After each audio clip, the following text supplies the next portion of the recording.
Here. Mr. Green, Here. Mr. Hoke, Here. Chairman Goodman. Here. First order of business would be approval of the July 2019 minutes. Make a motion, Mr. Chairman. Motion has been made to approve the minutes. Is there a second? I'll second.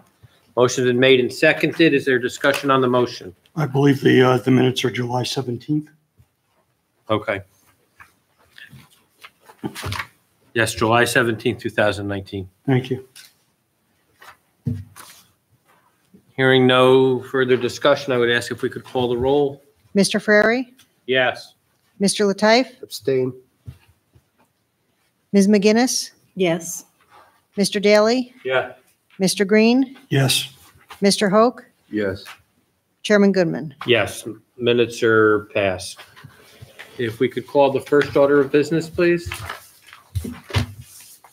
The appeal of Richard Dordas, JP Morgan Chase Bank, N.A., for a variance for various sections of the zoning ordinance of the town of Niskayuna as it applies to the property at 416 Balltown Road, Niskayuna, New York, located in the CS Shopping Center Commercial Zoning District, to replace a vacant outbuilding in Mohawk Commons with a 3,471 square foot Chase Bank. Specifically, the application was denied based upon the following requirements of the code. Minimum yard dimension, section 220-13 and schedule IF require a side yard setback of 150 feet. The site plan indicates the side yard setback for proposed building of 113.3 feet, therefore a 38.1 foot side yard setback variance is required.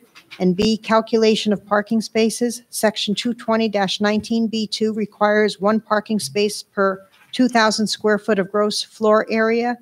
The property currently contains 336,985 square feet of gross floor area. Therefore, 1,685 parking spaces are required. Currently, the site is non-conforming in that it has a total of 1,375 parking spaces. The proposed site plan shows a reduction in gross floor area to 335,876 square feet, requiring 1,680 parking spaces. The proposed site plan has 1,333 spaces.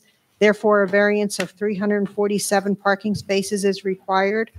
43 notices were mailed out, 0 responses. We have a county referral that defers to local consideration, and we have a planning board referral. Did you want to read that?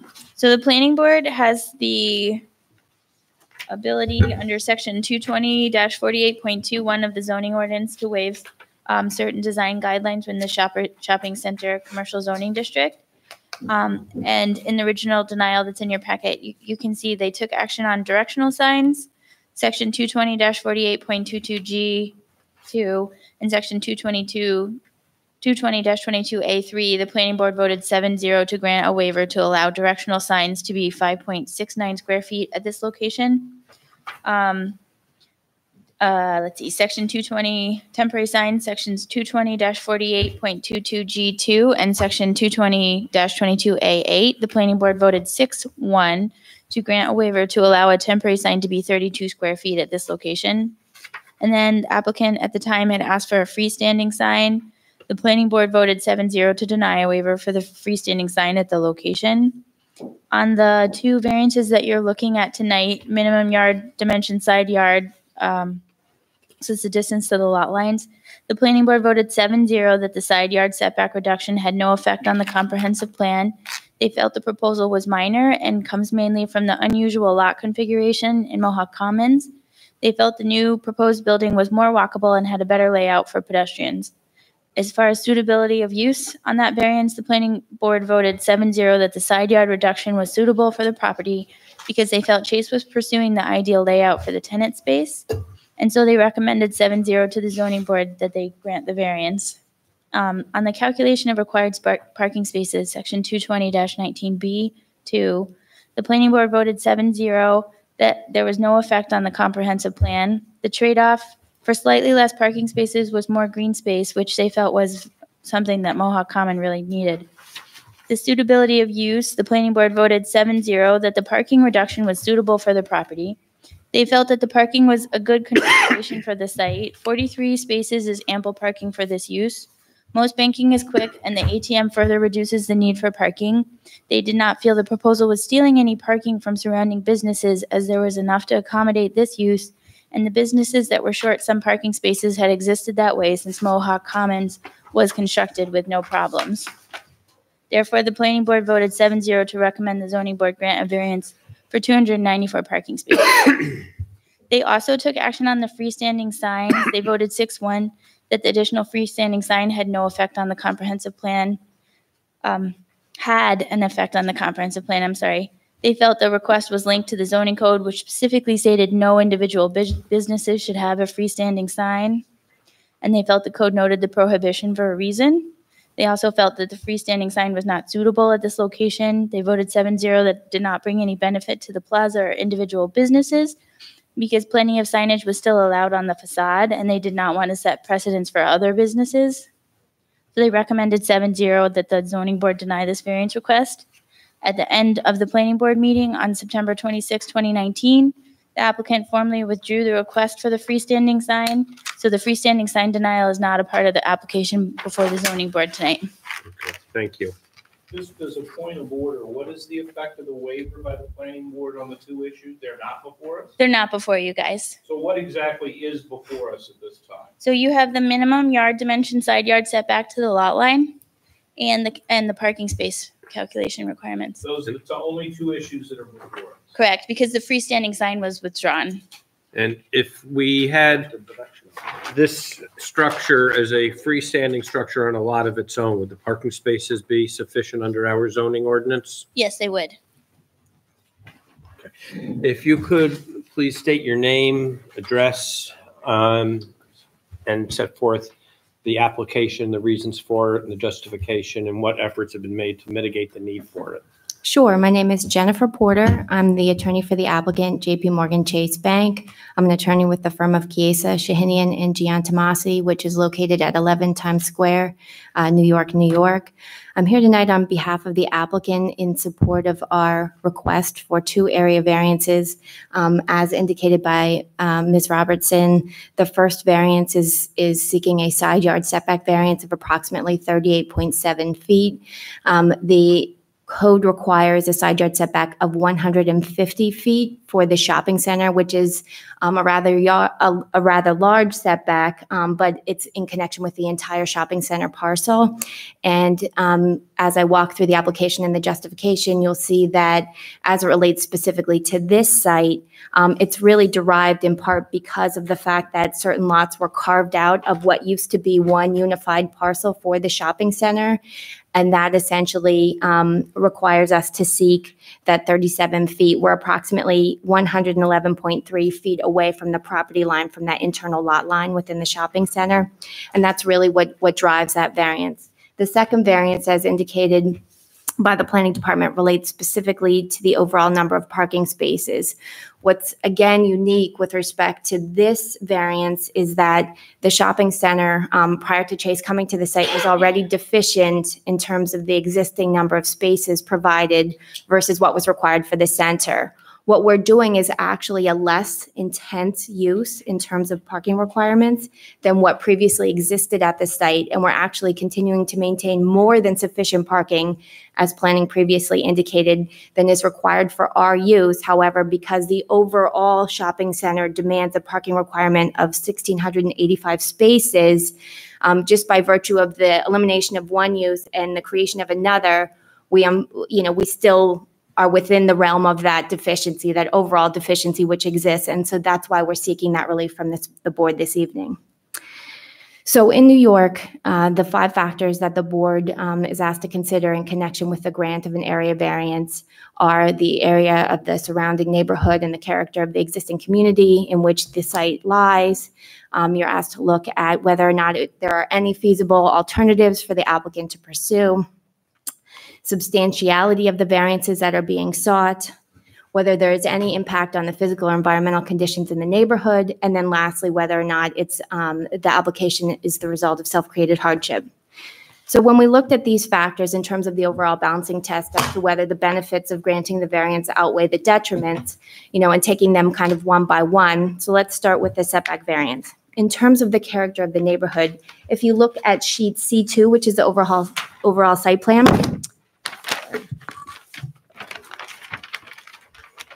Can we share? you can essentially see the dotted line, which forms the boundary line of the shopping center parcel. And then pretty much almost directly in the center of that, oh, go ahead. Take it easy. Thank you. Oh, sure.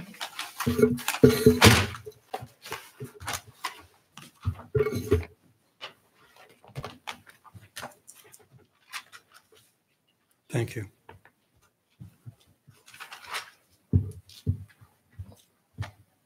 So there's a delineated line showcasing the boundary line of the shopping center parcel. Within the center of that parcel lies the proposed Chase parcel and the proposed bank development. If you can see directly, if you're looking to the east of that parcel, there is the edge of the lot line forming the shopping center parcel, and that's actually exactly where the side yard setback variance is being derived from. You'll see that that measures approximately 111.3 feet. So as I had indicated previously, the shopping center district requires setbacks of 150 feet. If you look at the other dimensions on the plan, you'll see that from Balltown Road, we're set back approximately 319.3 feet. And from the adjacent uses on the other side, we're set back approximately 318.2 feet. Because you can see how the property line dips into the center of the shopping center, it's from that lot line, the edge of that parcel, that we must measure the 150 feet rather, and that's what necessitates and requires the variance. But as you can see, if you look to other parcels that exist within the shopping center, they run into the exact same situation with respect to their side yard setbacks. And we understand that a number of other parcels within the center were previously granted variances for similar types of relief related to their parcels because of the unique configuration of the shopping center parcel lot. So as to the character of the community, our project and our variance is very much in conformance with what exists not only within the shopping center, but all of the surrounding uses in terms of their prior relief and the relief that's being sought. In connection with parking as it relates to the character of the shopping center, as I previously indicated, the character of the center as we came to the site was a deficiency. Chase is only adding to the deficiency by virtue of the fact that it's a relatively large number of spaces that are deficient, which is drawn primarily from some of the anchor tenants that have deficiencies in terms of their numbers. The actual Chase use itself is both, and there's our engineer, is both less intensive a use and also independently satisfies the parking requirements with respect to that use. And so therefore it's consistent with the character of the existing shopping center within the center and is not contributing any detriment in that way by virtue of the fact that in and of itself, it's complying with parking and it's not creating a further reduction in overall parking for the center.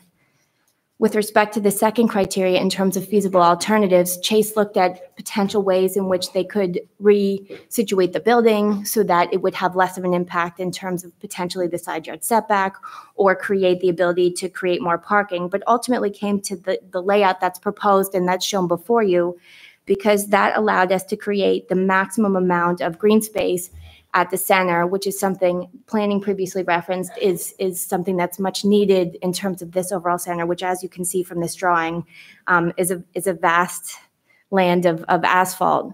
And so what we did was we came up with a site plan that allowed for beneficial site circulation, that allowed for maximum utilization of what we could propose as parking, to allow the building to be shifted appropriately for circulation and to create that sufficient amount of green space. And so there were no alternatives that were feasible to pursue that would essentially eliminate the need really for that side yard setback variance or that would allow us any ability to remedy the parking because other than providing 300 plus spaces for one small 3,000 square foot use, there would be no way essentially to eliminate the need for that variance in connection with the overall shopping center. In terms of substantiality, with respect to the variances, again, going back to parking, if you look at the number as it relates to the entirety of the shopping center, it may appear as substantial. However, again, when you look at it in light of just the Chase use within that center, we're actually providing more parking than is required for that replacement use within that particular component of the shopping center. And with respect to the setback variance, if you were looking at if it was a setback perhaps of, many, many feet more than what's required, it may be significant, or if it was perhaps adjacent to a residential neighborhood or other uses where it would have a greater impact, it could be viewed as being more substantial. But here you're really looking at essentially an internal line within a shopping center that only impacts an adjacent use. And it's actually not even the building, it's the adjacent parking field to that adjacent lot. And so it really has no impact and should not be viewed as being substantial. In terms of impact on the physical or environmental conditions of the neighborhood, both of the variants, again, are derived essentially from the way that the site has been laid out, with one of the main goals and intents of creating additional green space on the property and, allowing for sufficient site circulation and separation between both the bank use and the remote drive up. And for that reason, there will be, it's having a direct benefit in terms of the environmental conditions of the neighborhood by that increase in green space, as opposed to having any type of a detriment on physical conditions or otherwise. In terms of self-created hardship, in and of itself, did Chase come to the site knowing about the potential for there to be the creation of these variances? Yes. However, self-created hardship in and of itself is not necessarily a factor that's to be weighed in a vacuum against the applicant. And here, you do have the unique situation by virtue of us being within the shopping center parcel that kind of drives some of the criteria and the factors and the unique configuration of the lot, which again also goes to the fact of creating essentially the variances that are before you. We have our site engineer who can certainly walk you through the site plan and explain further in terms of the engineering justification for the variance. So we're happy to put him on as well, unless the board has any questions. I'm just a couple of things just to clarify the record. What we're looking at is a parcel within Mohawk Commons. Yes. And Mohawk Commons, as you drive up to it along Walltown Road, to the observer, it looks like a single shopping plaza. Yes. And what we're talking about here is that Mohawk Commons is what to a casual observer looks like a single shopping center, is actually 3 separate shopping plazas from a tax parcel standpoint. Correct. Correct. And the 113 foot is not to a public right of way or to a non-shopping center property line, but it's an internal property line within the shopping center. Is that correct? That's correct. And my then question would be to staff, that parcel is, although looks like part of Mohawk Commons, is a separately owned parcel, correct? Separately owned by Target. Right. And have we received any communication from the owner of that parcel with regard to this request? And they were put on notice of it because of their, okay. Yeah. We didn't receive notification from any nearby landowners, correct? Okay, thank you. First, Okay, go on. I'm sorry, ma'am, again, your name was Jennifer Porter? Porter? Mhm. Ms. Porter, let's back up just a second if we can. The proposal as it's made, right now, there's obviously the old Ruby Tuesdays or whatever was Yes. sitting there. There's an existing building, all right? Mhm. So work with me to use that as a reference point if we can, okay? Okay, That building obviously is coming down and correct. That's being demolished. it appears, and I'm kind of using the shadows on your site plan that you've written over right now, but it appears that in this parcel that we're talking about, that existing building is kind of a very long rectangle. Is that right? Correct. Okay. And the building that you're, obviously the corporate you're putting up, is situated in the front portion of that lot, or the front portion as it faces the access road off of Balltown Road? I think it's it's drawn on here. Is that correct? Yes, it fronts on the access road that goes out to Balltown Road. That's correct. It's rectangular in size, but is significantly smaller than what sits there now. That's correct. So there's an overall reduction in terms of the gross, floor area of the center as a whole.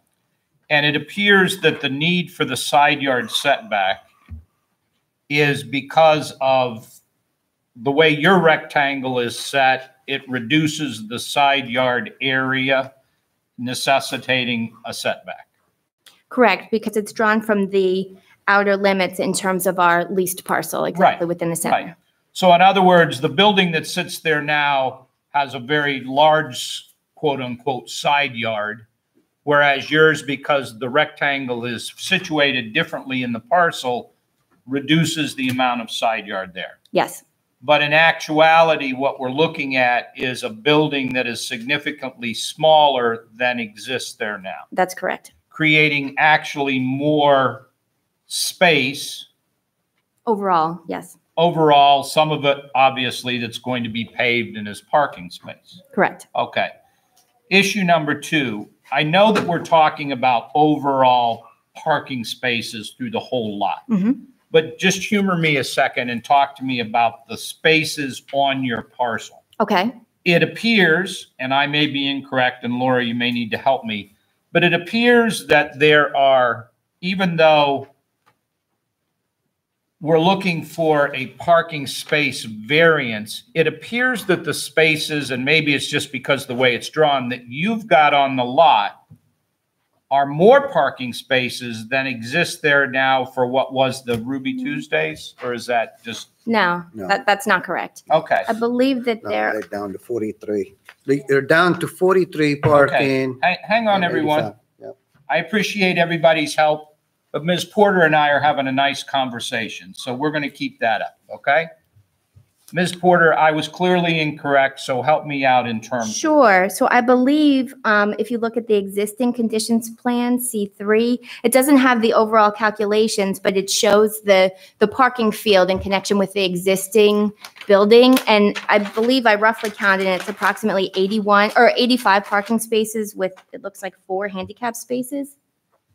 That's what is proposed or, That's existing. So proposed, I believe you're looking at, and it's actually delineated on sheet C5. I think that there are approximately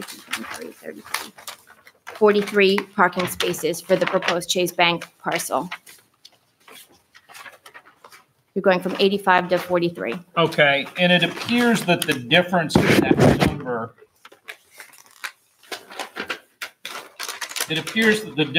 that number, is because rather than just have parking spaces, I believe you're also going to have a drive-through and that type of thing. Correct. So the outer perimeter of what were existing spaces are now drive lanes and that type of thing. That's correct. And this bank has a remote drive up. So you're exactly right. So in order to create separation between the bank use and the remote drive up to allow for easy access for customers either choosing to use the ATM or choosing to go into the bank, we need that separation. And so we have that as shown on the plan.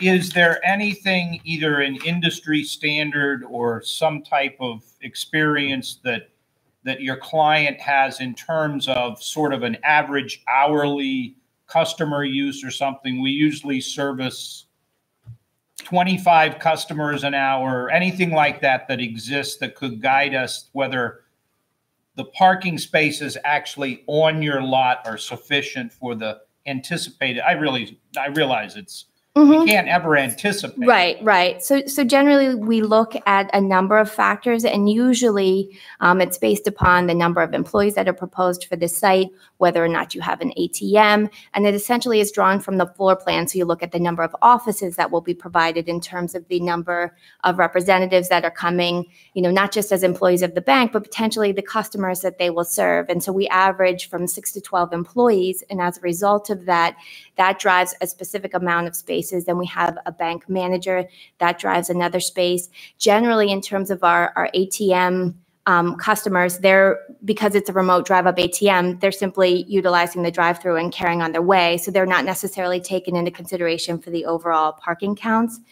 Typically, for banks of this size, we usually require anywhere from approximately 25 to 36 spaces. We're actually, we have slightly more than that here. But what we wanted to do is preserve as much parking as possible while still creating green space, so as not to further create a deficiency in the overall parking counts for the center. So we kind of we're caught between two things. We have more than sufficient parking for the proposed Chase use, but at the same time, didn't want to lessen it anymore by virtue of the overall impact on the overall parking. And that really leads to my question because, and you've answered it based on your understanding, your review, the number of spaces that you would have, which I think is 43. Yes. Mhm. Is, in your estimate, is sufficient for employee Absolutely. and branch manager, that type of parking, as well as what would be anticipated for customers to come to it's sufficient for that. Absolutely. Because I think you would agree with me where this is situated, unlike some of the other businesses where people sort of walk from one to another. Down in Target, you Yes. might walk to 3 or 4 stores, park your car somewhere and walk. It would be anticipated that people would come to your plot, your property, for the sole purpose of coming to Chase Bank. Correct. People are not going to take a nice walk through the drive lanes and the busy access roads to wander to your store. After my daughters go to Marshall's, they're not going to just wander through the parking lot to get to Chase Bank. No, in fact, it would be the opposite. They would drive to Chase, take money out, and then proceed to park in the shopping center field and then go to various stores in order to spend that money. So we're not anticipating that even though you have fewer parking spaces, that it would create some type of pedestrian nightmare that people are parking there and then wandering to other stores. No. Because of the location of your parcel. Correct. We're sufficiently far enough in terms of distance that you won't run into that situation. Excellent. Thank you. Other questions from the board? You have anything you wish to add? No. Does your engineering person want to speak to us? I drove all that way and through the rain and the wind and everything else. You don't want to. I got a couple of questions for the engineer if he, Yeah, step on up, please.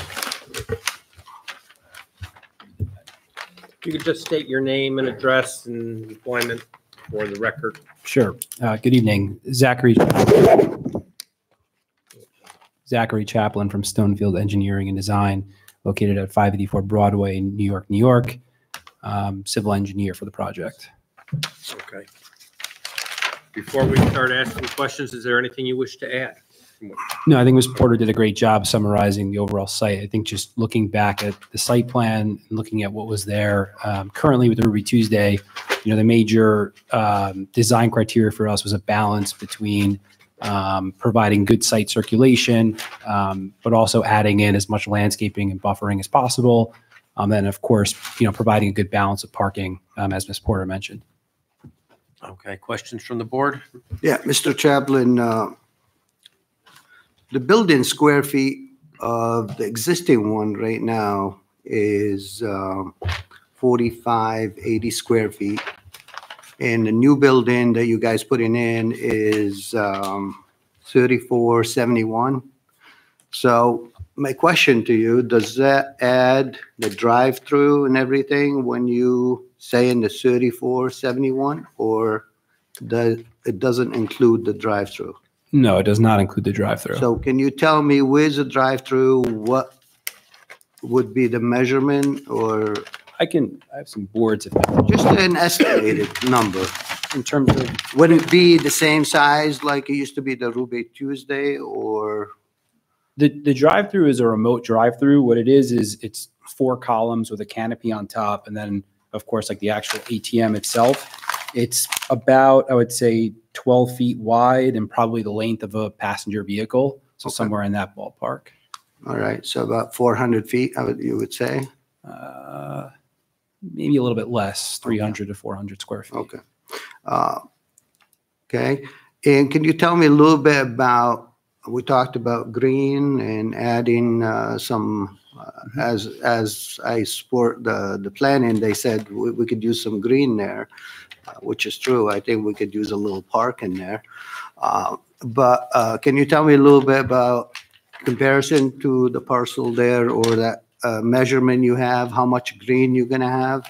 Sure. So currently, there's not too much green space, so we really took the opportunity to enhance it.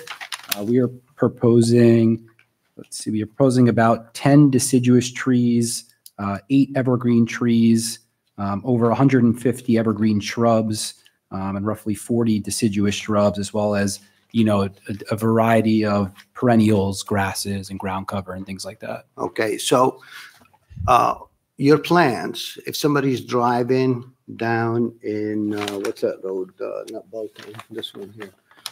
The access. The access road from Balltown Road, Mhm.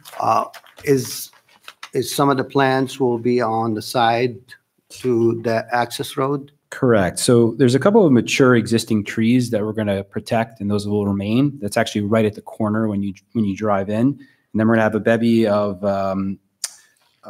shrubs that basically are right around the building. If you're familiar with the area, the Yes. topography kind of changes a little bit when you go down that road. So there's only so much we can do with that elevation change, but then we do kind of basically have the trees along the perimeter. But specifically, when you drive down that access road, we're keeping those existing mature trees, and then we're putting a bunch of shrubs in front of the building at the bottom of the hill.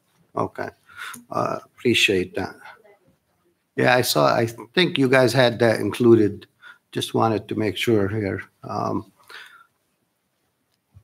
Okay, let's talk about a little bit. I know Mr. Frary talked about parking with Jennifer there.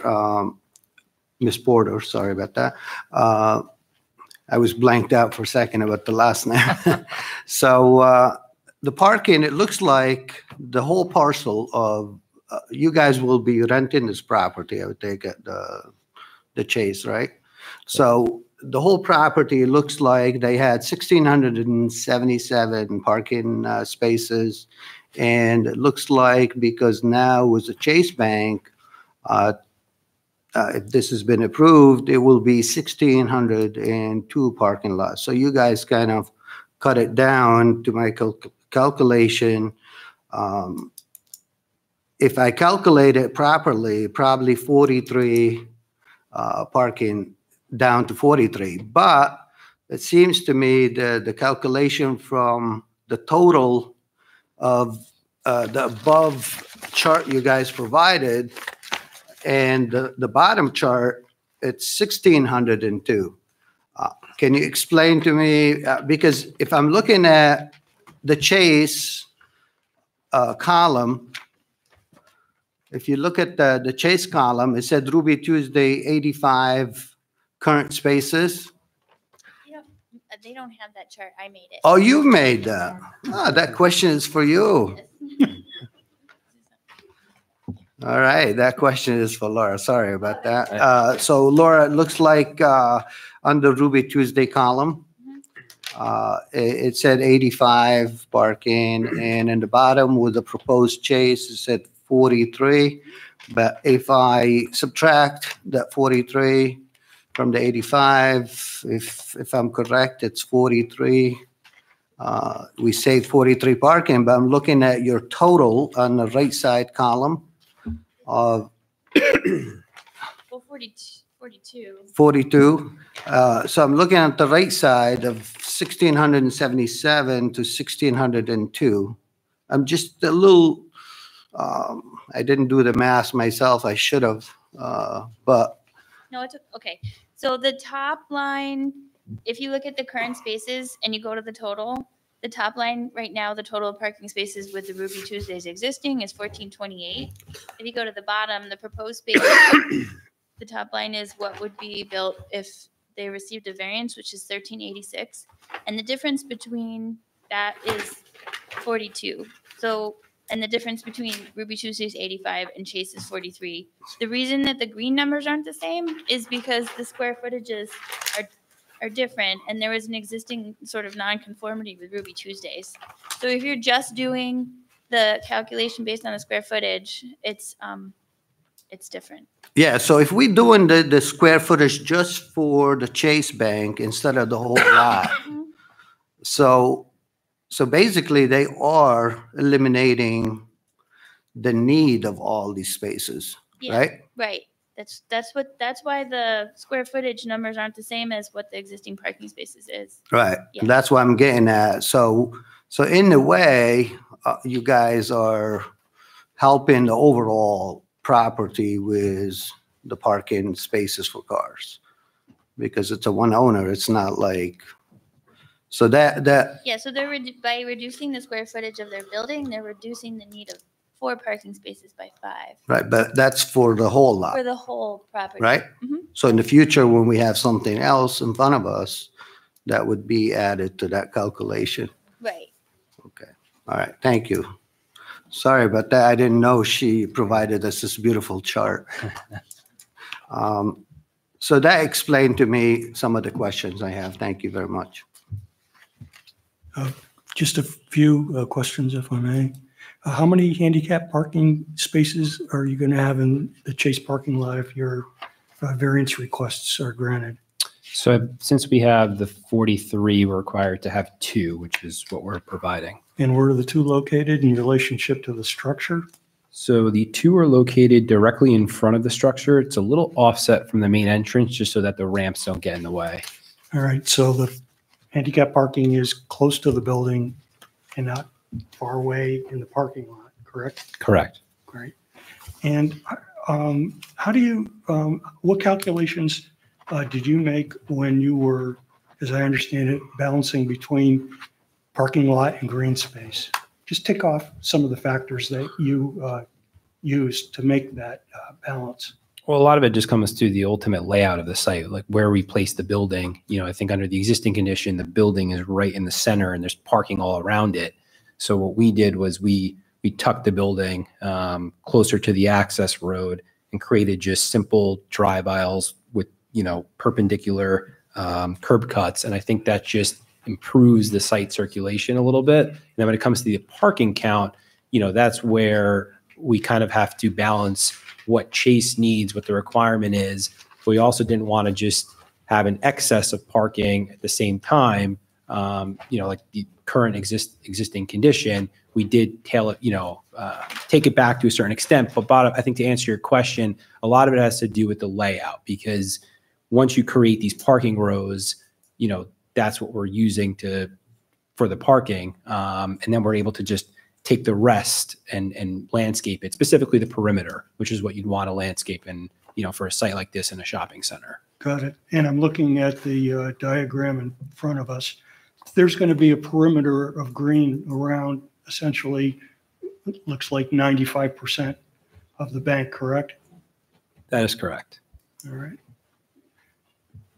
Can I just make one point of clarification? I had looked into, with Laura, discussed the legal implications required with respect to the parking requirement variance. So they were requesting a variance of 294. That's on behalf of all of the existing vendors or merchants within the property lot. So, I mean, with respect to just looking at the first factor, I discussed this with Laura, I looked into case law, whether the benefit sought by the applicant can be achieved by other feasible means. I mean, the only way would be to put 294 spaces on their property, or force Lowe's or force Party City, force Price Chopper to have the required number of spaces. So while the variance, it's almost a variance on behalf of the property itself, rather than on the individual proposed Chase Bank. With regard to this, Laura, there was a representation by Ms. Porter, not that I doubt it, that there were other variances that had been granted on this property for parking or for side yard setbacks. So the interesting thing about this is when this property originally converted from the Mohawk Mall to this, I'm not sure that they necessarily knew that the Target was going to need to own its own property. So when the site plan went through from the planning board and did go to the zoning board, there are some variances granted. For instance, and you guys probably know this one well, you've seen it multiple times, Target is not 150 feet away from the properties on Torres Road. And so you guys had put restrictions on deliveries. Yes. I mean, actually, and Target itself is also not 100, or I mean, and even Lowe's is not. And there's, I think, reductions in the side yard setbacks throughout the properties up to 60 feet. When the Mohawk Commons was originally went through, there was a variance, a parking variance granted, but the lot lines weren't set on how the Target worked. So the variance doesn't make sense in terms of way the lot lines are now. The variance was for like 2,000 parking spaces. There aren't 2,000 parking spaces on that lot anymore because Barnes & Noble's made its own parcel and Target made its own parcel, and the original variance was for the entire thing. So when we're looking at it now, there are pre-existing nonconformities that there's nothing we can do about, because if you take what was originally a variance granted, as things went along, it's not the same as when the original variance was granted. So even if they're only reducing parking space needs by 5, they would still need to come before you guys. But there were variances. There were both side yard setback and rear yard setback variances and parking variances, but unfortunately they don't necessarily apply now. Well, this is a non-conforming parcels, the entire mall, because of the parking. Correct. Why? Because there was a variance granted for the parking when Mohawk Malls was being subdivided out, but the variance was essentially granted for all 3 parcels together. And then when the subdivision went through, nobody looked at the parking. I can't even tell you why that wasn't fully addressed, but the variance, it is right now, it is a non-conforming. Like right now, it should have 1,685 spaces and it has 1,428. Right. Part of that reason is because of the original variance that was granted when the Mohawk Mall was being demolished. So as council has indicated, to punish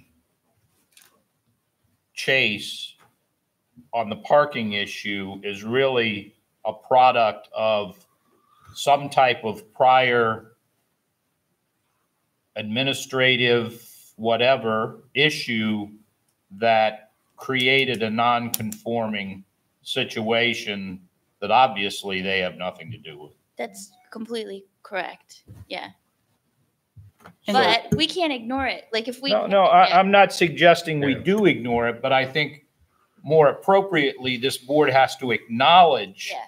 the fact that it is non-conforming as of no fault of theirs, nor can they necessarily, as council's indicated, bring it into conformance They can't. by anything that they do unless they make their entire parcel a parking lot. And even then, I'm not sure that it would fit. Yeah. And Laura, you could confirm that with respect to looking just at the property, Chase Bank, that they would only need 17 parking spots? Yes. And so they have 43 proposed, but if you were to look at this individually rather than at Mohawk Commons as a whole, they would have above and beyond the parking requirements. Well, not to create an issue, but I think based on my conversation with Ms. Porter, that would not be sufficient for employees, management, and customers. So they would require far more than 17. Right. Okay. Any other questions from the board?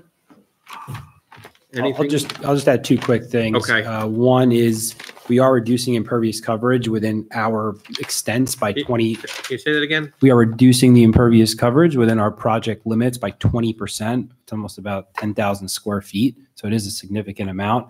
The other thing I just wanted to add is if we were not in a shopping center and you're just to look at the parking demand of a restaurant as compared to a bank, the demand per the code is actually higher for a restaurant than a bank. So while we're in a shopping center, it's the same number, but we are reducing the demand for parking as well. Okay, thank you.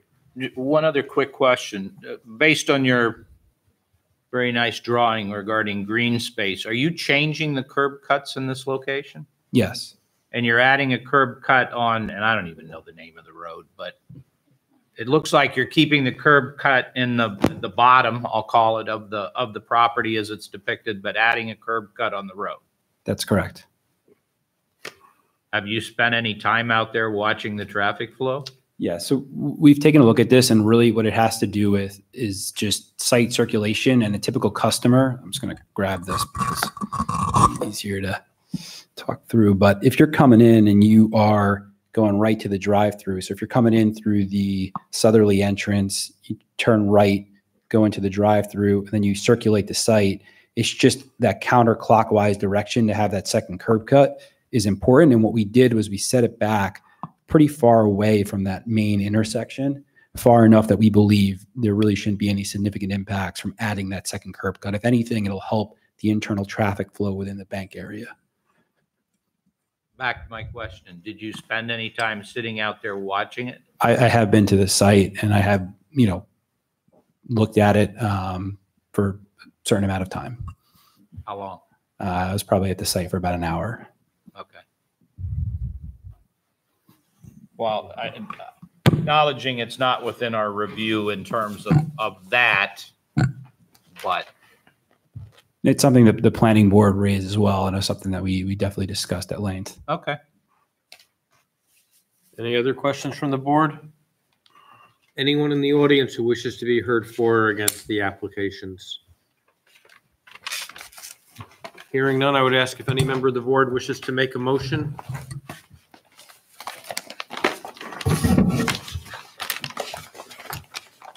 I'm going to move, Mr. Chairman, that we grant, there's two variances at issue. I'm going to deal with both of them at the same time. I'm going to move that we grant both variances as requested. As noted in my comments and questions, I think the request for a parking variance, regardless of what anyone says, is not self-created.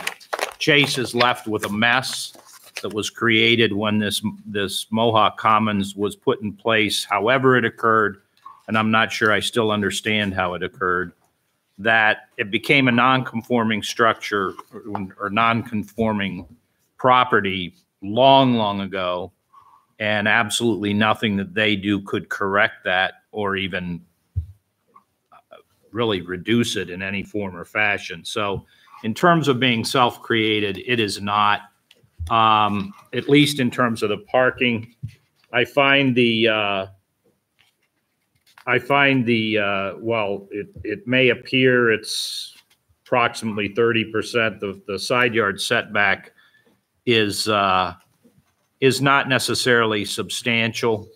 I think that given what the current property looks like now in terms of the existing parking areas that are on that side of the building where the side yard setback versus what is proposed, which is a sizable green space with landscaping, I think actually it minimizes the setback and provides a much more appealing alternative to what exists now.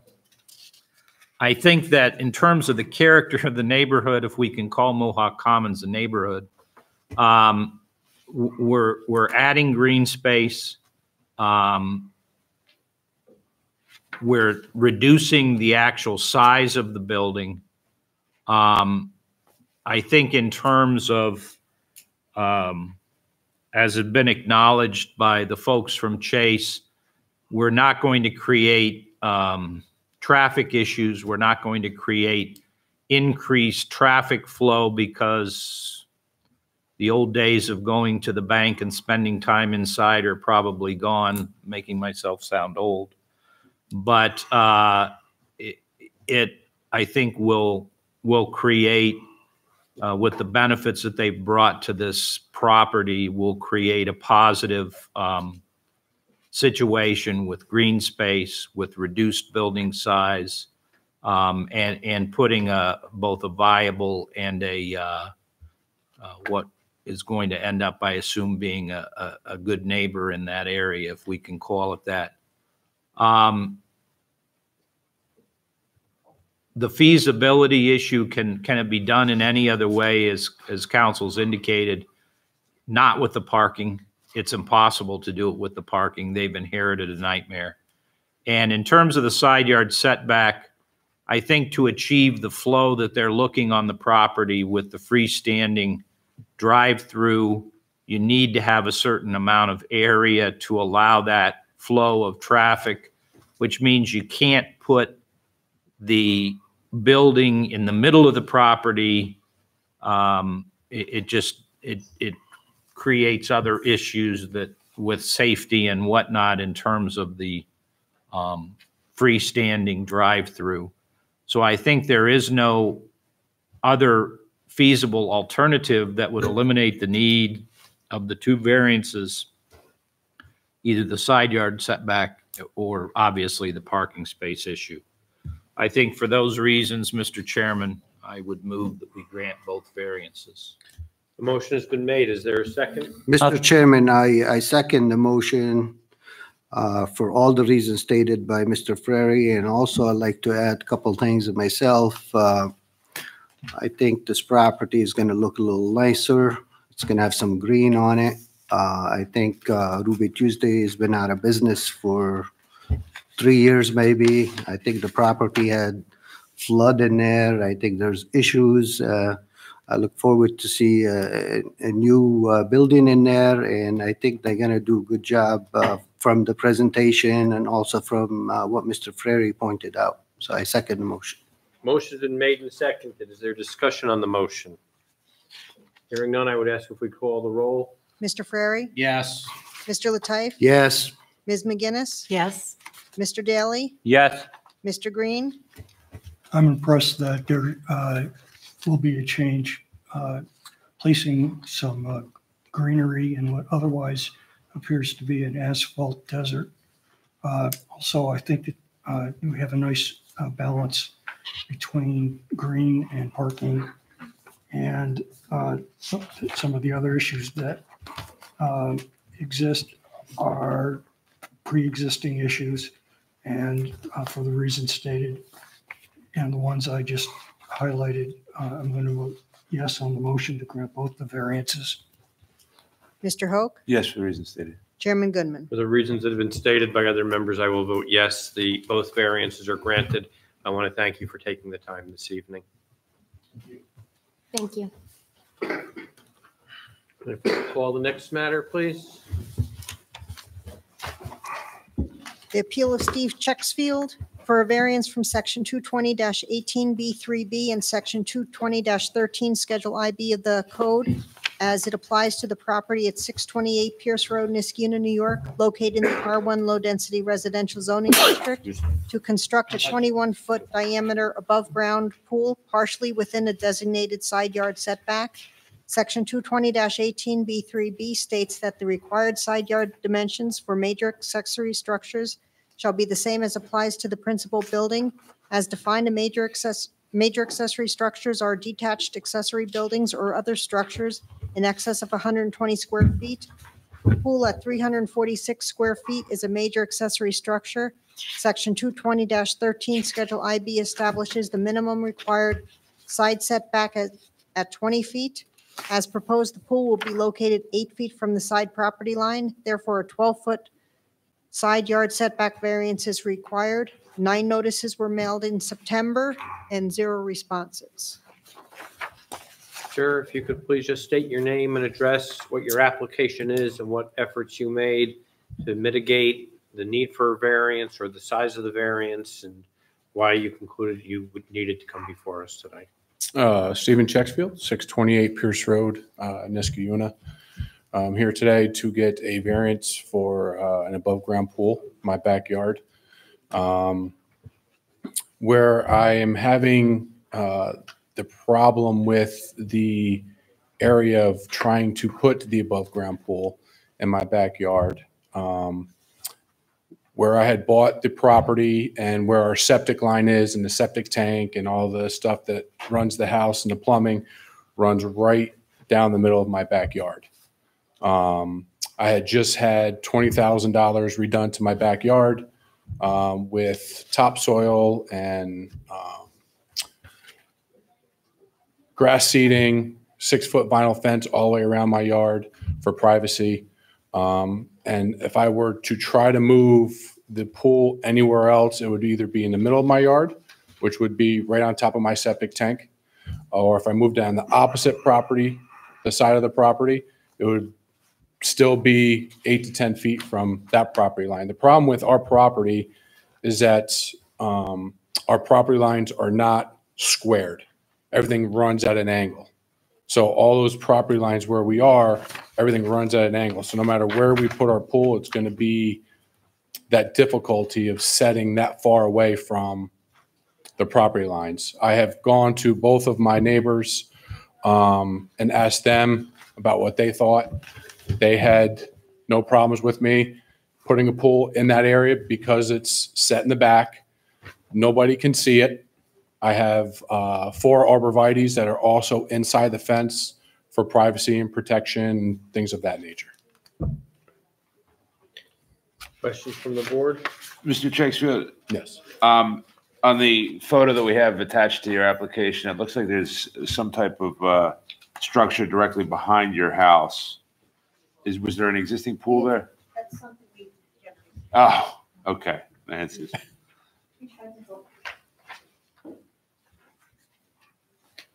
you see that round structure right? What is jetting off the back of your house? Is that your living room? What you're Yes. saying is the living room, and behind that, it appears that there's a round structure. It looks like partially shaded from a tree. Correct? Yes, I have no idea what that is. Okay. Was there an existing Nothing. pool? Was there ever an existing Not from when pool? we moved in, no.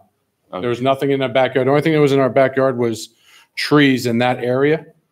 Well, what would be it? What is that where your septic? The only thing that I could think of is if when this picture was taken is probably when they put in a brand new leach, what's it called? Like a leach field.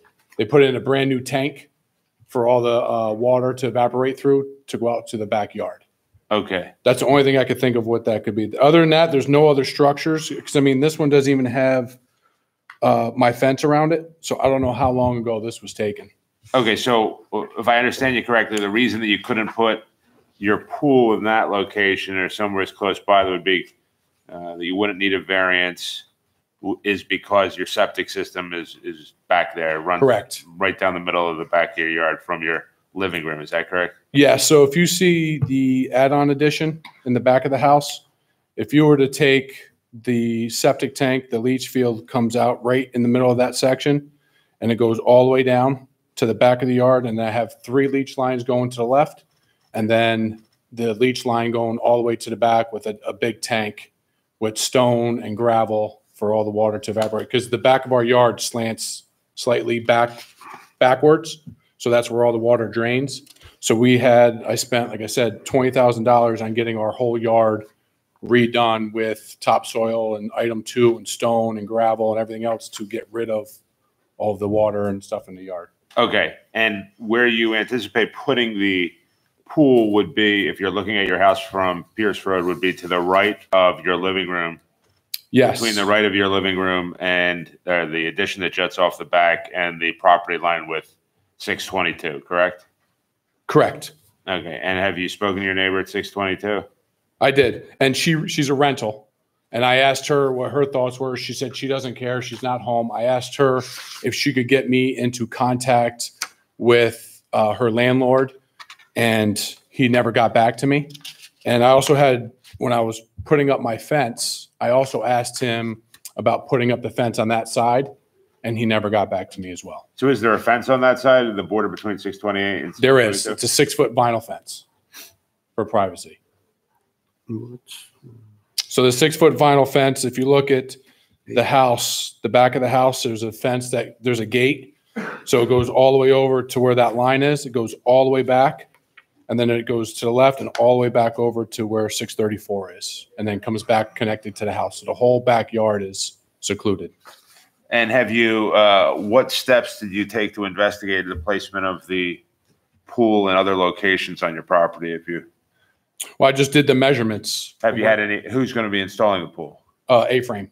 Okay, when A-frame came, did they provide any additional locations on the property that The only place that, well, because with the 20-foot variance, I told him afterwards that I got rejected for the permit because of the variant or because of the distance.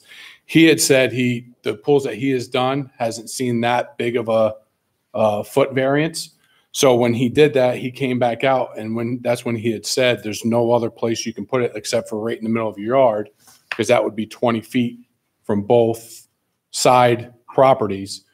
But is that something you want to do, to put a pool on top of your septic line and your septic tank? So it was his opinion that that was not a good idea. Yes. I have a question. Is A-frame and Empire pools the same? Yes. Yep. And looking at the picture, Mhm. your lines are far from square from the street. Right. So that actually, if these lines were actually perpendicular, the property lines would be going right through the middle of the house, Correct. Yes. which makes so when you look out your back windows, what you would think would be normally your backyard is really a good chunk of it is your neighbor's backyard. Correct. Because of the angles. Right. Yep. Quick question for you on this chart I'm looking at. Yep. Nice design there. So it looks like to me from your living room, if you have two lines, that's you're trying to point out where the septic tank. Yes. Okay. So looks like you, to the right of your living room, you have the deck. Is that deck, what level is it on? The first, or does it go? It's right as you come off of the living room. Okay. So it's one step right off of the living room. One step. Yep. And do you have to step down to the patio? Yes. So it's 3 steps down, and then we have a stamped concrete patio Okay. that we have just off of that deck. And then we have 2 steps down off of that patio that would be into the yard. And that's right where the pool would be. That's where the pool is going to be. Yes. Okay. So, and to the right of this, you have 2 lines, you have 2 fences there, your neighbor and you have a fence? Well, that's what I was saying before. They had an old fence. Okay. And when I had a company come in to do my backyard, I tried to get a hold of their landlord and said, this company is willing to take your fence down because it was all falling apart. They had scars hanging it up. We could take this fence down and put up the 6-foot vinyl fence right on the property line. Right. That way, everything, we can share it. I'll pay for the fence. I'm not worried about it. It's going to be there forever. And he never got back to me. Okay. So we did where you see the 2 lines, is Right. their fence where it is now. And then 2 feet in from that is where our fence starts. And how high is their fence?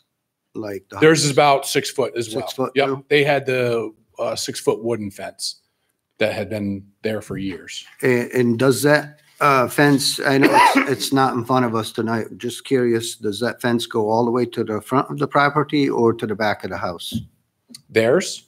Both fences. Well, my fence will go right to the corner or the back of the house, The right corner, where the okay. garage is. Okay. And then that's also enclosed with a gate. All right. And the pool that you're putting in or looking to get a variance for is Yep. going to be 6 feet away from your fence and 8 feet from their fence? It would be 8 feet from my fence. 8 feet It from should be your from fence? 8 feet from my fence, 10 from theirs. 10 from there? Yes, Okay. Is your fence on the property line or is their fence on the property? their fences. So it's 10 feet, so the pool would be 10 feet from the property line. Yes, So, 8 feet from where my fence Okay. is. all right, just coming back to, as you could see, Mr. Ferry calls me the technical person. So if you were to move that pool back a little bit and it looks like the septic tank is still a little far away from Mhm. the pool, that could give you, in dimension, that could give you at least 2-3 feet away from the fence. And all you have to do is move it back maybe 5 feet and 3 feet toward the septic tank. That will help you to eliminate some of what you're looking for. And It could. right. It And- could. I think the object of what we were trying to do, I mean, I have the 2 kids, 8 and 6, so I didn't want them having to go too far away from Right. the patio and things. But I'm thinking like even 5 feet and a little bit to the left, you'll be able to do, still you're not far away from the pool and you have a little space in front of the pool to be able to maneuver around and run. And I know kids want to run around the pool. Right. Well, eventually with where the pool is going to go, where I have that deck, where I'm going to have the pool is where I want that deck to come out right around the pool. So it's one continuous structure.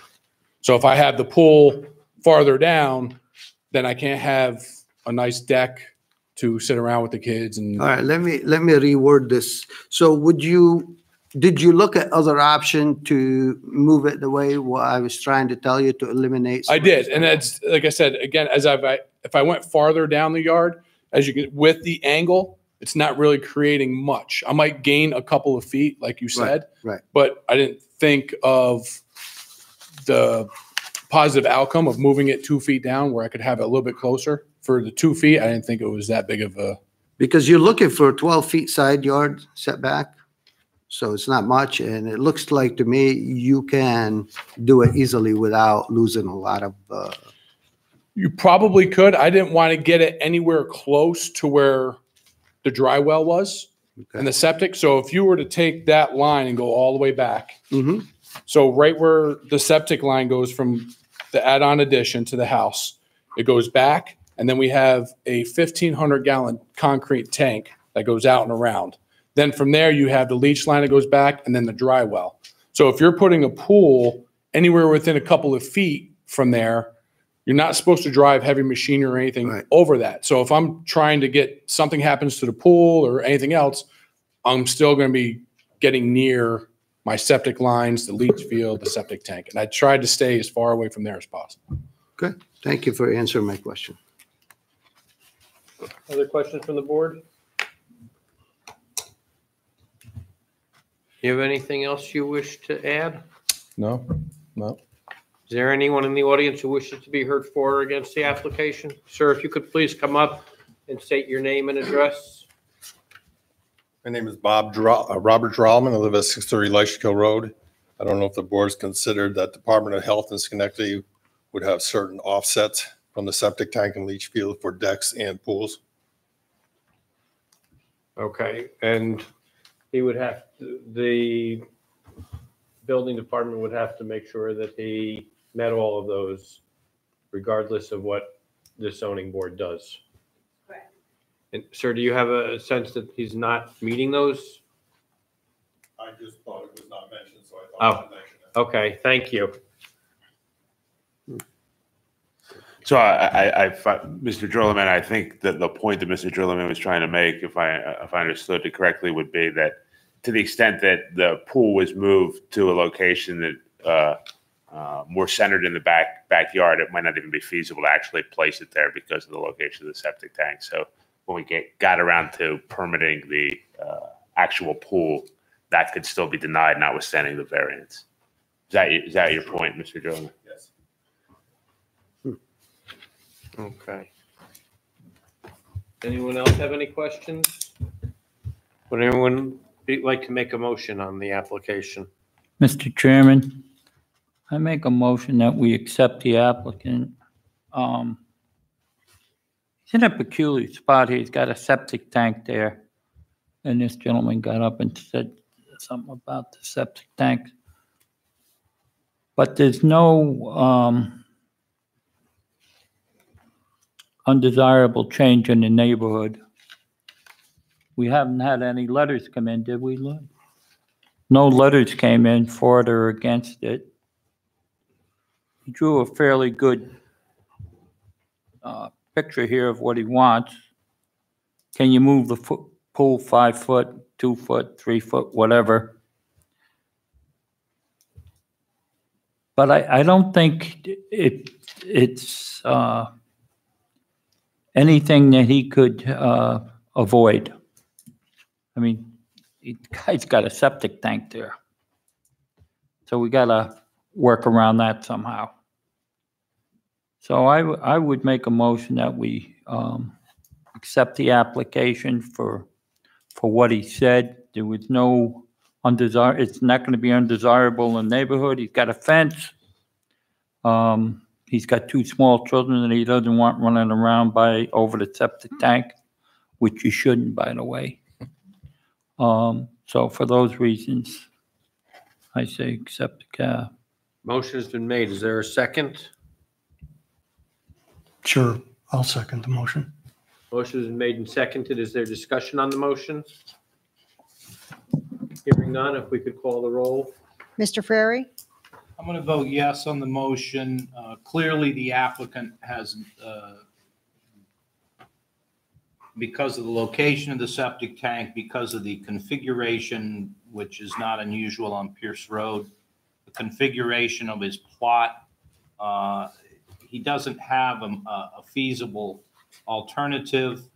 A 12-yard setback under other circumstances may be substantial. I think here, given the layout of his lot, I don't think it really is substantial. It's not going to have an adverse physical or environmental effect.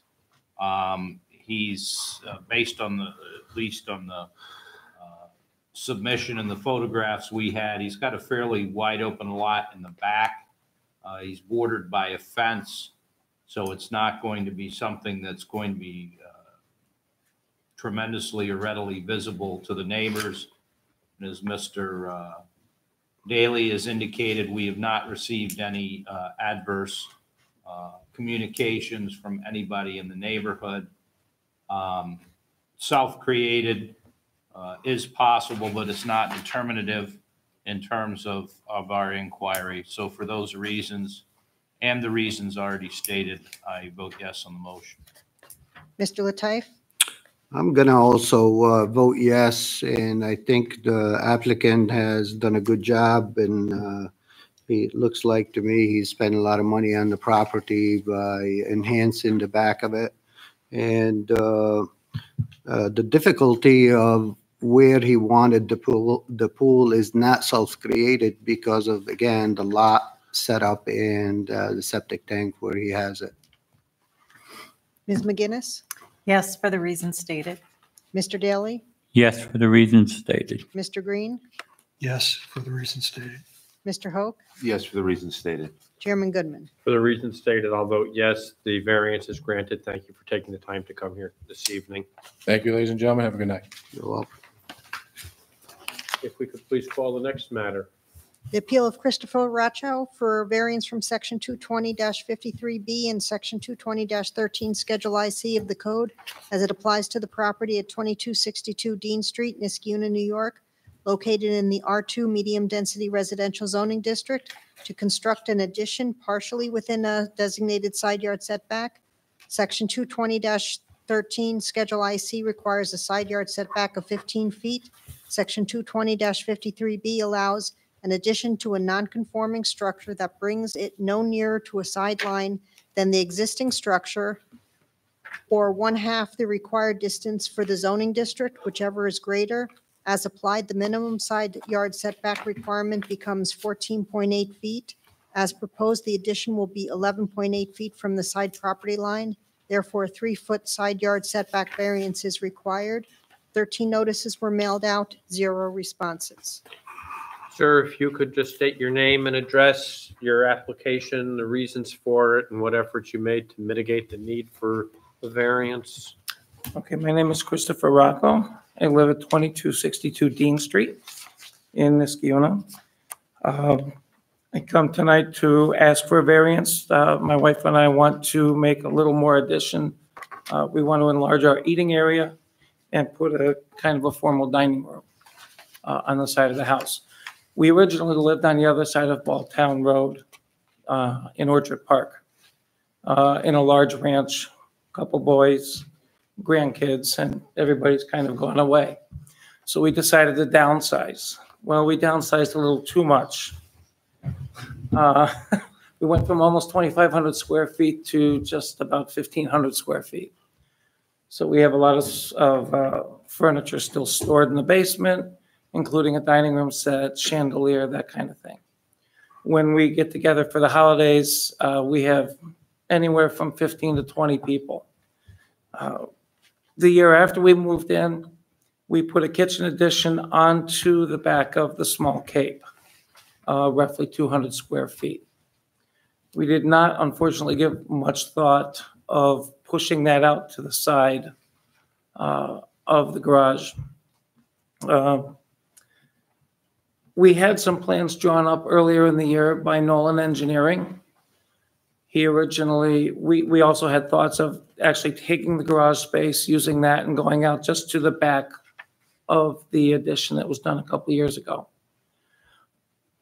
The dining room table that we have is a 5-foot round, 3/4-inch glass beveled table with 6 chairs. If we went only to the edge of the building, we would have 9 feet of new space for the dining area, which is exactly the amount of space needed for chairs and table.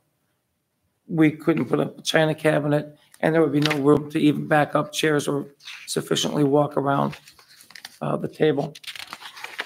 So through further measurement, we said, well, if we went another 3 feet past the garage and just bumped it out a little bit, we would have plenty of room to do what we wanted to do, have everybody over, and it's nice and comfortable. So that's where we are now.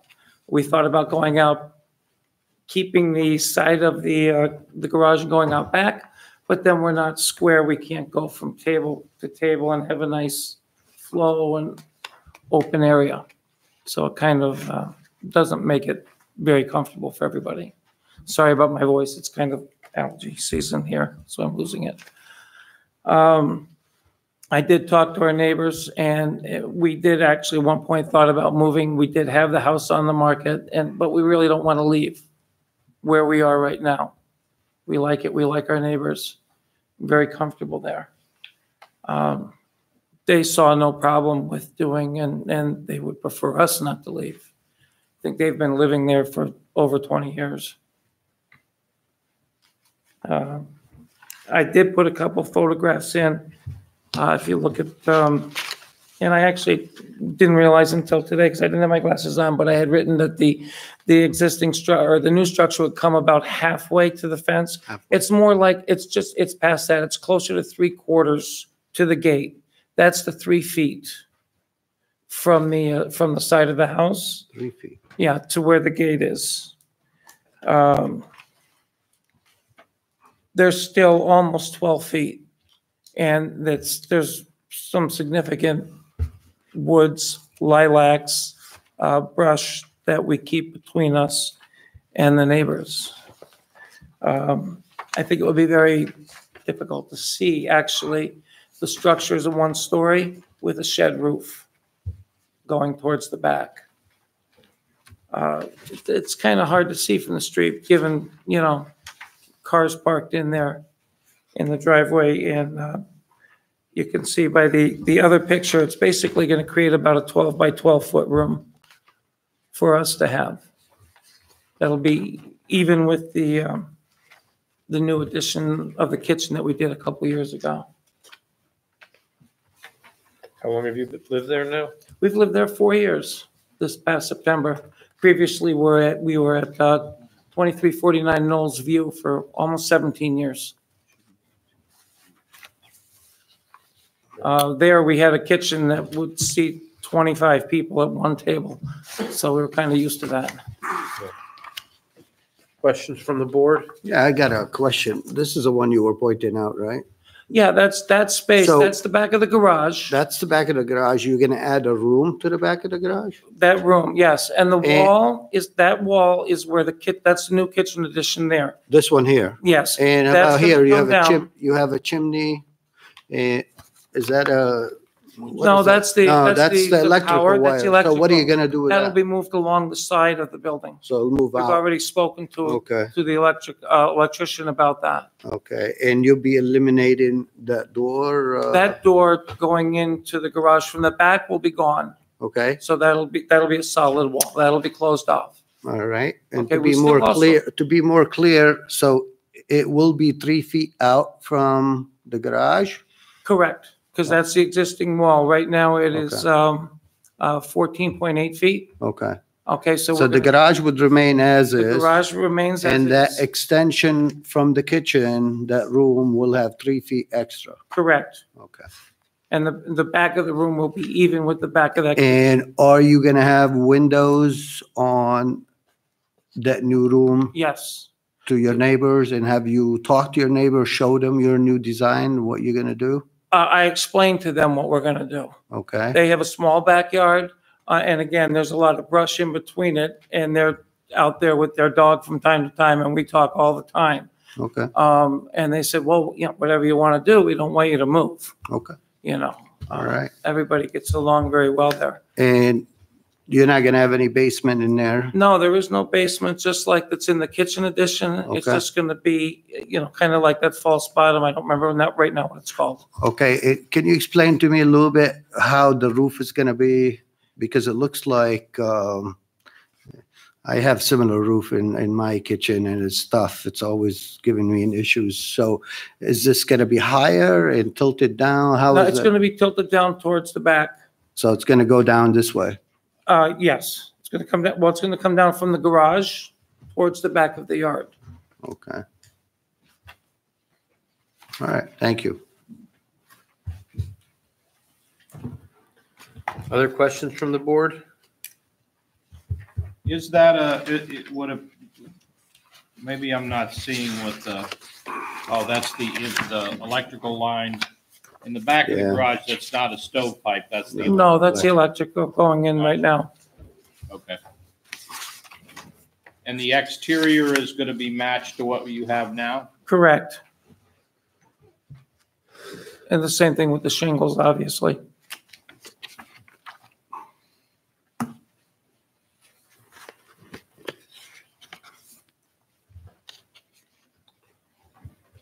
Other questions? Anyone in the audience wish to be heard for or against the application? Would anyone on the board like to make a motion? Mr. Chairman, I make a motion to approve this variance. There's a couple things, whether benefit can be achieved by other means feasible to the applicant. The applicant looked at different ways to design this. It sounds like to me he's tried different things, and those 3 feet would help him to achieve the goal that he needs. And there's no undesirable change in the neighborhood. Actually, it's going to be a little addition. The neighbor spoke very highly of what he's doing. The request is not substantial. It's only 3 feet. He still have 10 feet left in the back and the side. Would it have adverse physical environment? It will not have any adverse physical on the environment. Whether alleged difficulty is self-created, yeah, maybe it is, but in this situation, he's only asking for 3 feet just to have his family over, so and have enough room for them. So I approve this variance. Motion's been made. Is there a second? I'll second that, Mr. Chairman, for the same reasons just stated. Motion's been made and seconded. Is there discussion on the motion? Hearing none, if we could call the roll, please. Mr. Ferrari? Yes, for the reasons stated. Mr. Lataif? Yes. Ms. McGinnis? Yes, for the reasons stated. Mr. Daly? Yes, for all the reasons stated. Mr. Green? Yes, for the reasons stated. Mr. Hoke? Yes, for the reasons stated. Chairman Goodman? Yes, for the reasons stated, the variance is granted. Thank you for your time this evening, sir. Thank you very much, ladies and gentlemen. If we could call the next case, please. The appeal of Robert Terrellman for a variance from section 220-13, Schedule IB of the code as it applies to the property at 101 Sycamore Court, Niskuna, New York, located in the R1 low-density residential zoning district, to construct a deck partially within the designated rear yard setback. Schedule 220-13, Schedule IB requires a 25-foot minimum rear yard setback. Based on average density development allowances in this subdivision, the setback requirement may be reduced by 50% hence a 12-foot, 6-inch minimum rear yard setback is allowed. As proposed, the deck would be located 8 inches from the rear property line. Therefore, an 11-foot, 10-inch rear yard setback variance is required. 7 notices were mailed, 0 responses. Sir, if you could just state your name and address, your application, the reasons for it, and what efforts you made to mitigate the need for it or reduce the size of it. Name is Robert Drallman. I live at 630 Leisure Hill Road. The deck is owned by homeowner at 101 Sycamore of Helen Hayes. And she proposed to me in late August that I build her a deck 16 by 20 on the back of her house to replace a paver patio.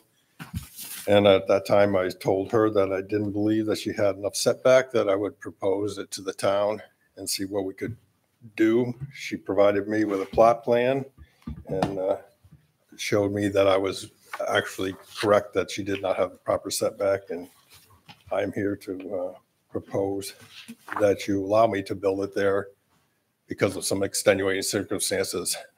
One of them being that the subdivision is built with a buffer between the roads, and that acts as a setback in my view, but not legally.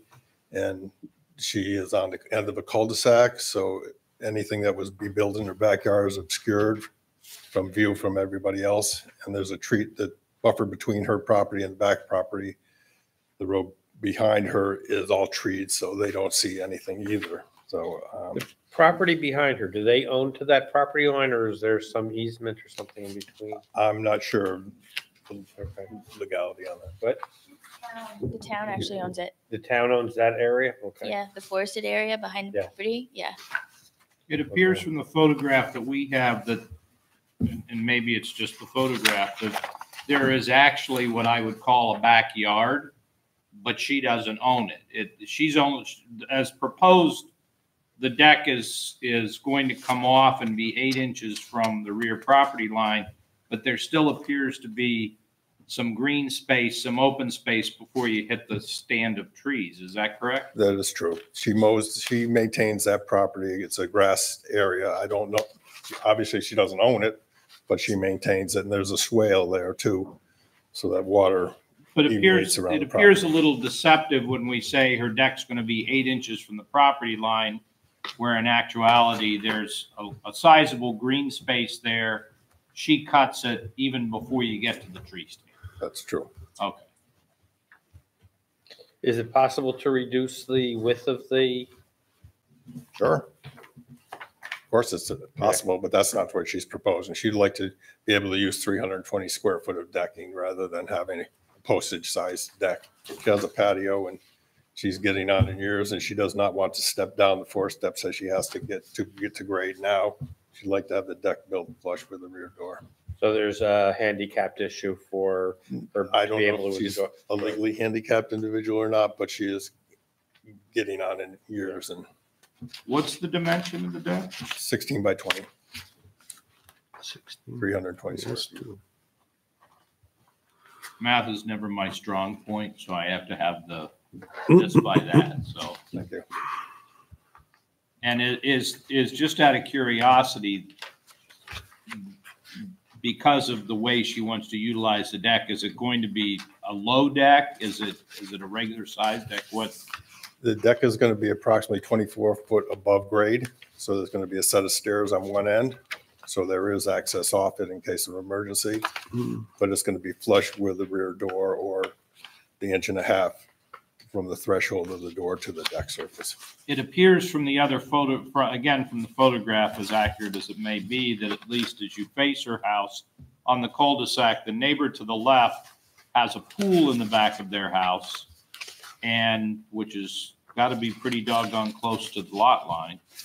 And the neighbor on the right has what does not appear to be any backyard, whether they own it or maintain it. So it appears that she has the largest area behind her house. Would that be fair, as opposed to the neighbors on either side? I know nothing about the 2 neighbors. No, I know. I'm just saying, as you stand and look at it, and as we look at this photograph, you're aware that there's a a pool behind the house to the left? You were not aware of that? Okay.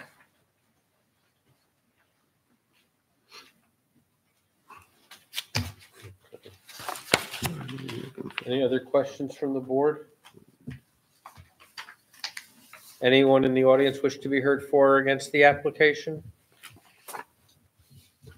Would any board member wish to make a motion? I'll make a motion. I move that we approve this variance. It's possible that the benefit could be achieved by another means, however, not the way the owner would like it to be. It's not an undesirable change to the neighborhood. It's a unique piece of property, given the greenery that's behind it, which makes this especially unique. I don't think it's a substantial request. It does not appear that it's going to have adverse environmental effects, and it's going to assist the homeowner enjoy her home as she ages in place. I don't believe that this difficulty is self-created. It's created by the lot itself. So for those reasons stated, I approve. I make a motion to approve this. Motion has been made. Is there a second? I'll second that, Mr. Chairman, for the reason just stated. Motion is made and seconded. Is there discussion on the motion? Hearing none, I would ask if we could call the roll. Mr. Ferrari? I'm going to vote yes. I do not think that there is an undesirable change to the neighborhood, given the fact that, from what I'm viewing in terms of the submission, that it appears the applicant has the most coverage in terms of the backyard. Again, as has been stated, it is a unique piece of property. As it's on a cul-de-sac, it's not going to have any undesirable effect on the neighborhood or the neighbors. I think environmentally, there's going to be no impact, given the fact that she, even though she appears to be fairly close to the, this is going to place it very close to the rear property line, she maintains a buffer of yard in the back of her property, and then there is a wooded area that we've been advised is owned by the town. While it may be substantial, I think because of these reasons, it's not going to be an adverse impact.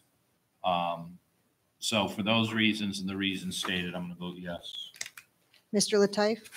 I'm going to vote yes, and I'm going to add that there's other decks in the neighborhood, and also the deck is not feasible. Nobody can see it from the road, and it doesn't look like the town has any issues since they own that property in the back. Ms. McGinnis? Yes, for the reasons stated. Mr. Daly? Yes, for all the reasons stated. Mr. Green? I'm swayed to vote yes, given the buffer in the back and for the other reasons stated, so yes. Mr. Hope? Yes, for the reasons stated. Chairman Goodman? I'll vote yes for the reasons stated, and I'll also reiterate the buffer in the back that is owned by the town is a buffer, and I guess there's a swale for drainage so that the back neighbor is really not another homeowner as we would normally have. So that would put me over the top for being able to vote for it. Sir, the variance is granted, and I want to thank you for your time this evening. Thank you very much. We could call the next case, please. Appeal of Paul Tig for a variance from section 220-53B and 220-13 Schedule IC of the code as it applies to the property at 330 Stanford Ave, Niskuna, New York, located in the R2 medium density residential zoning district, to construct an addition partially within a designated side yard setback. Section 220-13 Schedule IC requires a side yard setback of 15 feet. Schedule 220-53B allows an addition to a non-conforming structure that brings it no nearer to the sideline than the existing structure, or 1/2 the required distance for the zoning district, whichever is greater. As applied, the minimum side yard setback requirement becomes 7.5 feet. As proposed, the addition will be 5 feet from the side property line. Therefore, a 2.5-foot side yard setback variance is required. 15 notices were mailed and 0 responses.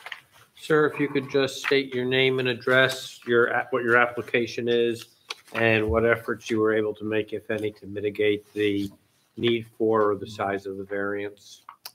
Yeah, good evening. My name is Paul Tigg, and I live at 330 Stamford Avenue, Niskuna. Excuse me. Basically requesting to put an addition on the back of the property to extend the existing kitchen and to add upstairs laundry space.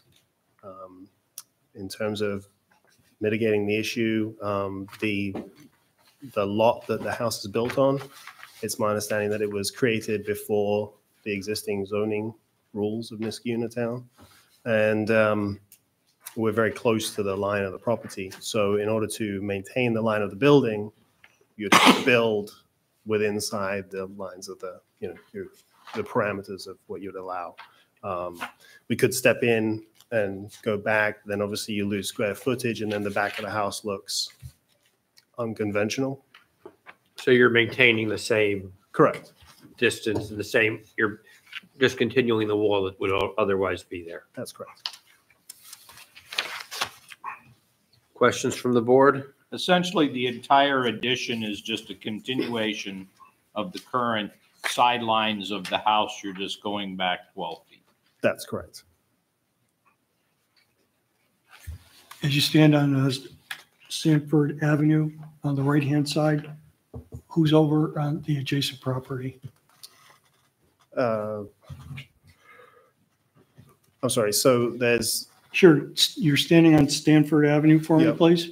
On the right-hand side of the property, who are the folks on the right-hand side? What's there? Oh, okay. So I'm looking at my house on Exactly. the right-hand side. That house is vacant No. and has been for 8 years, maybe 9 years. Yeah. It's a long time. Thank you.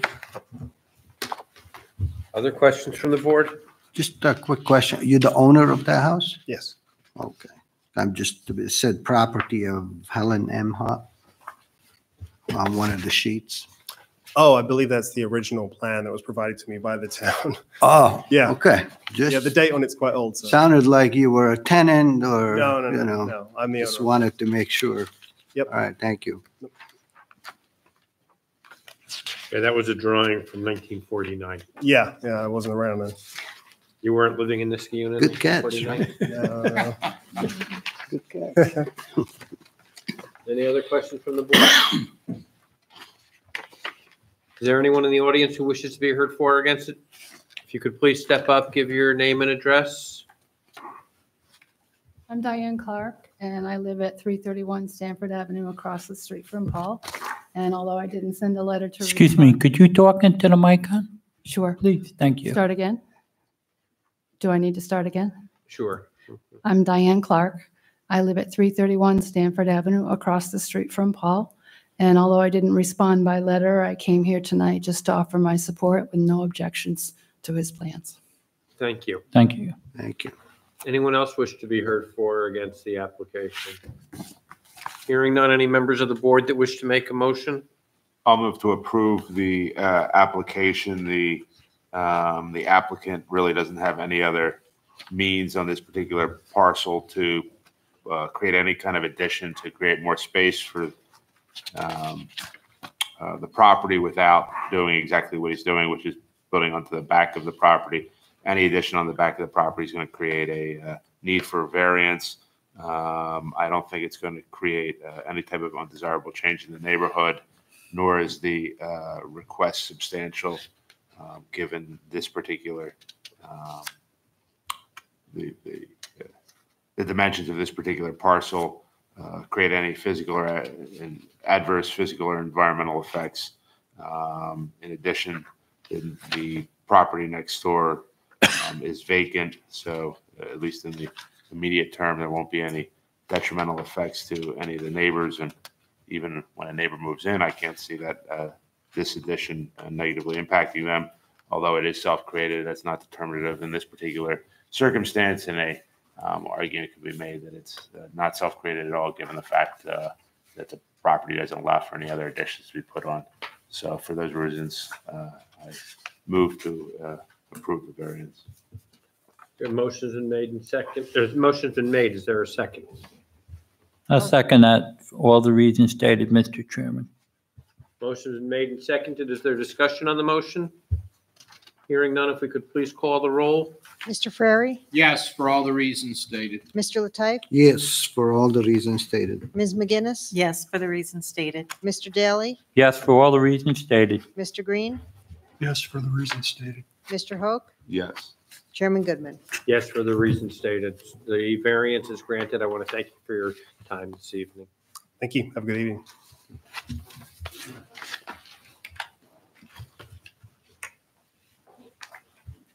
If we could call the next case, please. The appeal of Bennett Contracting for a variance from section 220-53B and 220-13 Schedule IC of the code as it applies to a property at 2017 Hoover Road, Niskuna, New York, located in the R2 Medium Density Residential Zoning District, to construct an addition partially within the designated side yard setback. Section 220-13 Schedule IC requires a side yard setback of 15 feet. Section 220-53B allows an addition to a non-conforming structure that brings it no nearer to the sideline than the existing structure at 4 feet, or 1/2 the required distance for the zoning district, whichever is greater. As applied, the minimum side yard setback requirement becomes 7.5 feet. As proposed, the addition will be 4.5 feet from the side property line. Therefore, a 3-foot side yard setback variance is required. 17 notices were mailed, 0 responses. Can you just please set forth your name, address, the reasons for your application, what efforts were made to mitigate the need for a variance or the size of the variance? Okay. My name is Catherine Haig, and I live at 2017 Hoover Road. I think that, is that? Yeah. Okay. And then I think the alternative for it would be a freestanding shed, which would be hard to be delivered between the houses in my neighborhood. So that would really be the only other option, I think, unless they came in pieces and they were assembled in the back. I think that this design is probably nicer than anything that I could purchase that way anyways. It won't be able to be seen from the road. I actually brought pictures from the road if you want to see them. They're not in that packet that I made. That would be nice. Yeah. We would want to keep them as part of the. Oh, yeah, that's okay. Can I just get clarification? Our request indicates it's to construct an addition. It's a shed attached to the back of the garage. Okay. Yeah. If Can I you could come up just there? Okay. bring Please those step up. Yeah.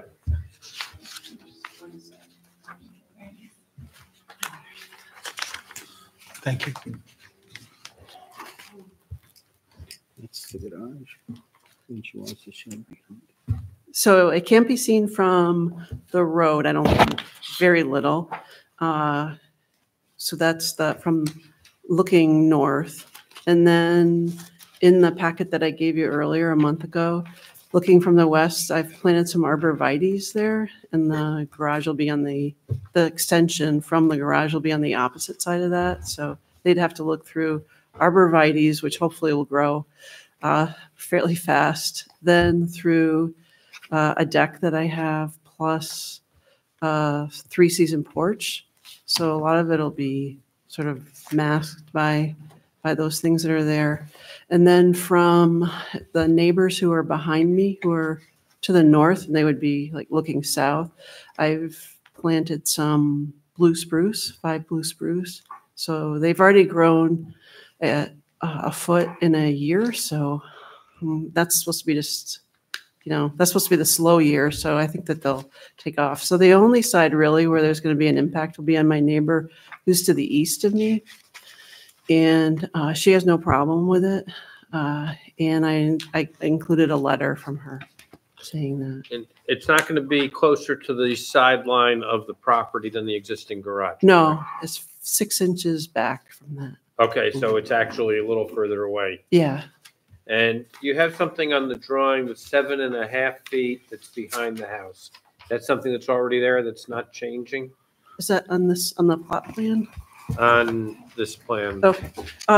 They've drawn in, Bennett's has drawn in the extension on the back of the Okay. garage. And, well, the extension is behind, that you're doing is on the back of the garage, but behind the house, there's something, a smaller rectangular area, and in Boulder printing, it says 7.5 feet, but that's nothing. That's on the other side. Yeah, that's on the Yeah, other side. That's that's nothing that's happening. that was a now. different project. that already Okay. happened. So that's not before us tonight. No, So the garage is technically, at least as far as we're concerned, attached because there's a roof, even though there's just a breezeway. It's not attached internally. It's considered to be attached because it's got a roof running from the garage to the house. Yeah, I think the building inspectors, if it's all under one roof, could consistently determine that it's all one structure. That's creative. Okay. So the building inspector looks at that as a single structure. Yeah. So the only thing is the side setback, Laura, on this then? Yes. Yep. So if they didn't need the 4 feet, I think it was 3 foot actually. So they can build that without a variance? So the attached shed is, sorry, 11 feet.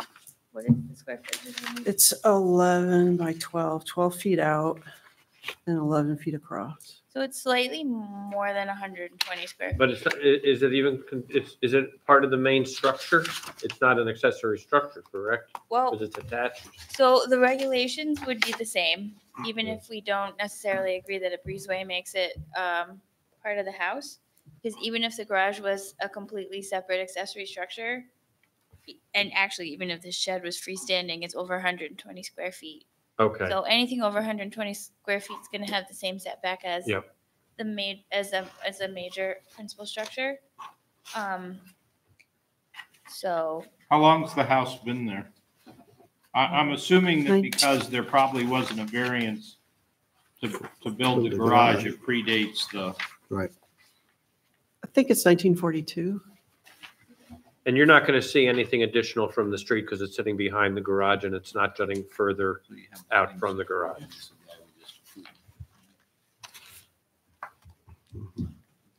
Any other, okay. You spoke with Ms. McDonough? Yeah. Your neighbor, and she's Yeah. fine with this? Yeah. Yeah. She actually wondered why I had to come here. Here you are. And here I am. You're doing it the right way. Any other questions from the board?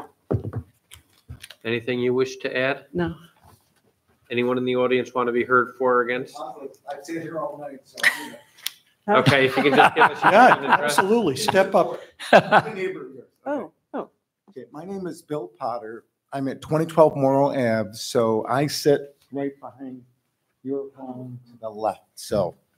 And I'm just curious, I received the letter, so I thought I'd come and listen to the process. I'm very impressed by your process. It's very thoughtful. And being your neighbor, looking back, it wouldn't be anything that would disturb me as a neighbor. Okay, So just want to share that. thank you. Okay. Thank you for coming. Okay. Anyone wish to make a motion? I'll make a motion to grant the variance. The benefit cannot be achieved by any other means. It's not an undesirable change to the neighborhood. And we have documentation and a neighbor also speaking in favor of it. The request isn't substantial in my eyes. I don't believe there will be any adverse physical or environmental effects. And this is not self-created. It was created by the lot itself. So for those reasons stated, I make a motion to approve the variance. Motion has been made. Is there a second? I'll second that, Mr. Chairman, under this same, Motion has been made and seconded. Is there discussion on the motion? Just a question, is Bennett is the contracting on that? Okay, thank you. Hearing no discussion, I would ask if we could call the roll. Mr. Frary, Yes, for all the reasons stated. Mr. Lataif, Yes, for all the reasons stated. Ms. McGinnis, Yes. Mr. Daly, Yes, for all the reasons stated. Mr. Green, It weighs heavily on my mind that a neighbor has taken his time to come out to speak with regard to this application, and given Ms. McDonough's letter, that is part of the record for the reasons stated, yes. Mr. Hope, Yes, for the reasons stated. Chairman Goodman. For the reasons that have been stated, I will vote yes. Your variance is granted. Thank you for taking the time. Sir, thank you for taking the time this evening. Yeah. Any other business to come before the board? Hearing none, I would entertain a motion to adjourn. Make a motion. Ma'am? Nope, those are part of the record. I gave him records. What? Oh. Second copy. They're the same, right? Okay. Okay, motion to adjourn has been made. Is there a second? Second. All in favor? Aye. Aye. All opposed? Motion carries. We're adjourned. Thank you, everyone, for your time this evening.